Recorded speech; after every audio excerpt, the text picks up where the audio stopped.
You didn't vote for it, you didn't hear about it, but you paid for it. In the dead of night, while the world was watching a $700 billion bailout on TV, the Federal Reserve quietly handed out $16.1 trillion in secret loans, over 20 times what you were told. $2.5 trillion to Citigroup, $2 trillion to Morgan Stanley, $1.3 trillion to Bank of America. Even foreign banks, Deutsche Bank, UBS, Barclays, got hundreds of billions, and they hid it for 3 years. 23.7 million Americans lost their jobs, 10 million lost their homes. Meanwhile, Wall Street executives were handed trillions in liquidity at 0.25% interest and paid themselves $135 billion in bonuses during the crisis. The Fed made $29 trillion in commitments, most of it off the books. And when Bloomberg sued to uncover the truth, the Fed fought in court to keep it secret. They didn't rescue the economy. They rewired it. They didn't save your future. They stole it. This wasn't a bailout. This was a financial coup. You think the $16 trillion was bad? That was just the loans.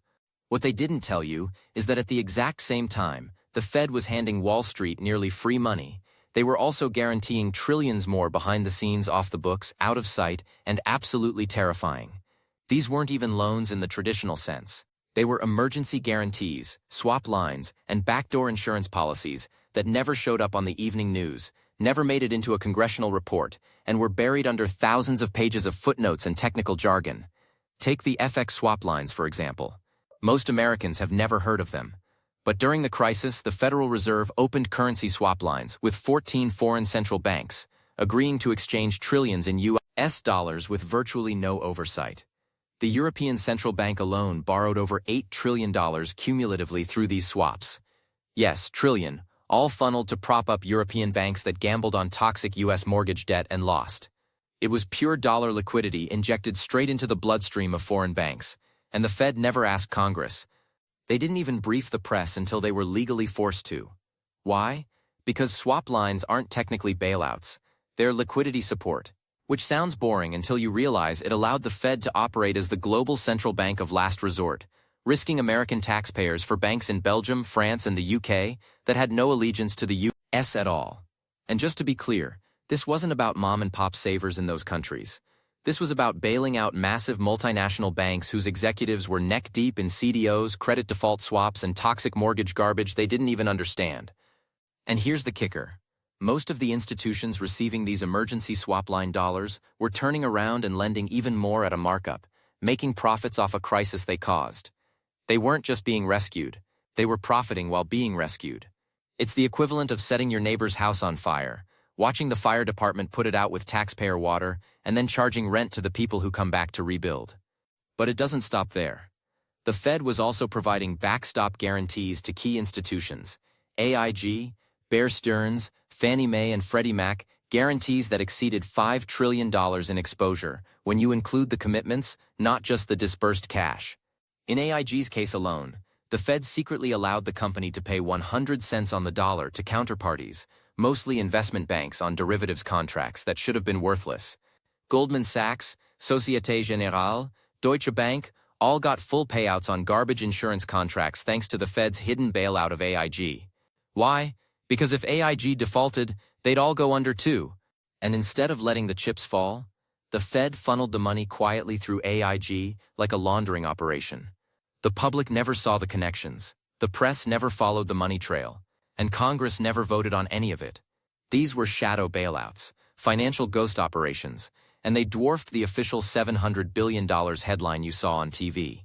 When you add it all up, the swap lines, the guarantees, the off-the-books commitments, the real exposure wasn't $16 trillion. It was closer to $29 trillion. $29 trillion. That's more than the GDP of the US in 2008 and 2009 combined. And the worst part? We still don't know the full extent. Why? Because the Federal Reserve still redacted large portions of its crisis-era documents, citing confidential supervisory information as if the global economy collapsing under its watch is somehow a national secret. You paid for the rescue, but you're not allowed to know what you paid for. What if I told you that even after all that, the loans, the guarantees, the secret programs, the backdoor swaps, the Federal Reserve continued funneling money to Wall Street in ways so manipulative, so opaque, that even economists today struggle to explain them? Welcome to the world of quantitative easing, a phrase so boring it sounds like it came from a Xanax bottle, but which quietly transferred another $4.5 trillion to banks over the next decade without a single vote from Congress. After the crisis supposedly ended, the Fed launched QE1, then QE2, then QE3. Under each program, they printed money out of thin air and used it to buy mortgage-backed securities and treasury bonds directly from primary dealers, Wall Street banks. Not from the public, not from the government, from the same private banks that caused the crisis. The rationale? To stimulate the economy by lowering interest rates. But in reality, it was a slow-motion bailout extension, an oxygen line to the biggest banks, keeping their toxic balance sheets afloat by artificially propping up the value of their garbage assets. When the Fed bought those MBS at full price, it wasn't saving the economy. It was saving Wall Street's illusion of solvency. And here's the sleight of hand. The Fed told the public QE was helping the average borrower by making mortgage rates cheaper. But studies from the St. Louis Fed and the Bank of England found that QE disproportionately boosted asset prices, stocks, bonds, real estate, while doing almost nothing for wages or small business credit. And who owns the majority of financial assets in America?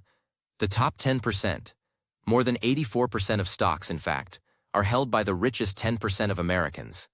So QE wasn't just a hidden subsidy for Wall Street.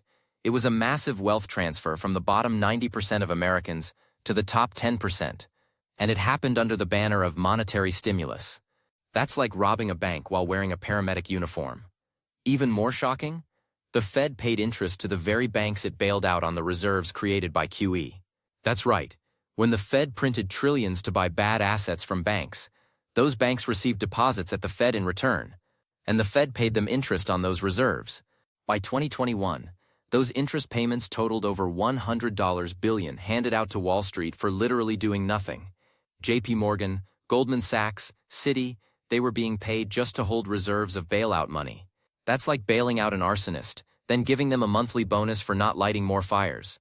And yet mainstream media barely touched it. Politicians on both sides refused to touch it, because it was too complex for the public to understand, too boring to outrage the masses, and too profitable for anyone in power to question. They called it quantitative easing, but what it really was quantitative theft. Now here's something they really don't want you to know. All this wasn't just about banks. The Fed's secret bailouts extended to corporations, companies you would never expect to receive emergency central bank cash.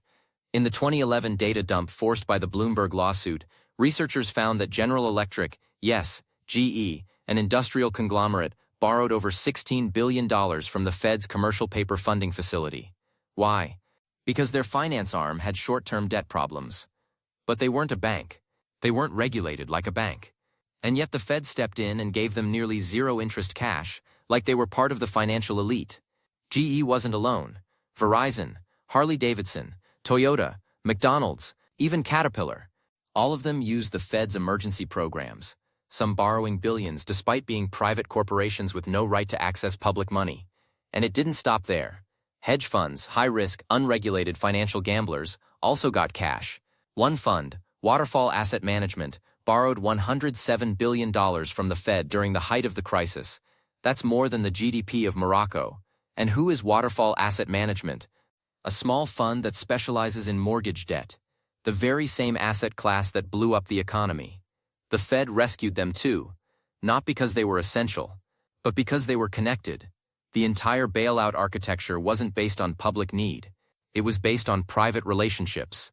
If you had the right bank, the right connections, the right exposure, you got rescued. If not, you were collateral damage. And it gets darker. While Main Street was drowning, the Fed had an internal memo declassified years later showing they were aware their programs disproportionately favored the wealthy. But they didn't care. In fact, they viewed that as a feature, not a bug. The idea was simple. Help the banks, help the stock market, and the wealth effect would trickle down to everyone else. But that never happened. Instead, wealth inequality exploded. Between 2009 and 2019, the top 1% gained $21 trillion in wealth. The bottom 50% lost $900 billion. And the Fed knew. They saw the numbers, they read the reports, and they kept going anyway. But you want the real horror show? Let's talk about how all this rewrote the Constitution without a single vote. Because in the process of bailing out Wall Street, The Federal Reserve effectively replaced Congress as the most powerful economic force in the country. And they did it without passing a single law.